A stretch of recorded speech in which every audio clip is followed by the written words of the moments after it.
খুনি ইউনূস তার মাস্টারমাইন্ড দূষরদের দিয়ে, এটা আমরা জানতে পেরেছি, তিনি সেই কথাটি জাতিসংঘের ওইখানে নিউ ইয়র্কে বলেছেন, নিজেই স্বীকার করেছেন।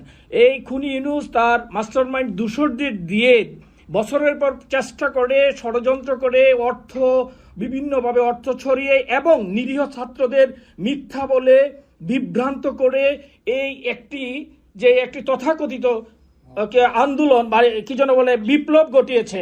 সেই বিপ্লবে আজকে সত্যিকার অর্থে জেনারেল সাধারণ ছাত্ররা সেই সত্যটা তাদের সামনে ভেসে এসছে। তারা বুঝতে পারছে যে তারা কত বড় ষড়যন্ত্রের শিকার হয়ে গণতান্ত্রিকভাবে নির্বাচিত এক সফল সরকার, যেই সরকারের নেতৃত্বে, যেই সরকারের মাধ্যমে বাংলাদেশ অদম্য গতিতে সমৃদ্ধির পথে যাত্রা শুরু করেছিল, সেই সরকারকে তারা হটিয়েছে ইউনূস গংদের মিথ্যা অপপ্রচার, মিথ্যাচার এবং ষড়যন্ত্রের বলি হয়েছে তারা।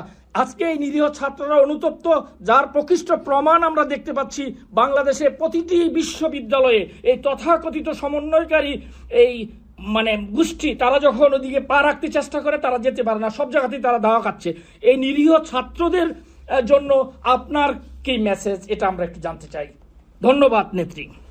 আমি একটা কথা, আসলে আমি ডিজিটাল বাংলাদেশ করেছি, আর সেই ডিজিটাল বাংলাদেশের সুযোগ নিয়ে এরা বিভিন্ন অপপ্রচার করে এবং কোটার নামে আন্দোলন করে তাই এদেরকে বিভ্রান্ত করেছে।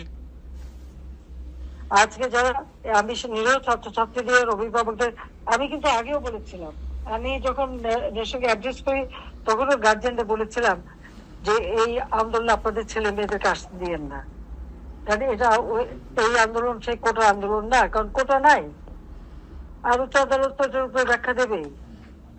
তখন আমি আহ্বান করেছিলাম, আর এখন আমি বলবো যে নিরীহ ছাত্রছাত্রীদেরকে বিভ্রান্ত করা হয়েছিল, আজকে তারা যখন এটা বুঝতে পারছে যে তাদেরকে ব্যবহার করা হয়েছে, শুধু এই ছাত্রছাত্রী কেন, এদের সাথে বিভিন্ন শ্রেণীর লোকিত নেমে পড়েছিল কোটা কোটা করে, যখন কোনো ইস্যুই না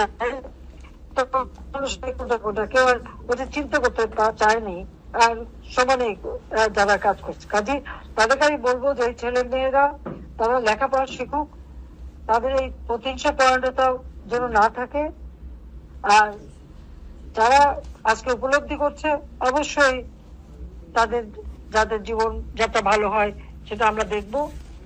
কাজে যে এই যে উপলব্ধিটা হয়েছে এটাই সবচেয়ে বড় কথা। অন্যায়ের সাথে তারা জড়িত হয়ে গেছে, সেখান থেকে অবশ্যই তারা মুক্ত হোক, সেটাই আমরা চাই, তাদের জীবনটা সুন্দর হোক, সেটাই আমরা চাই।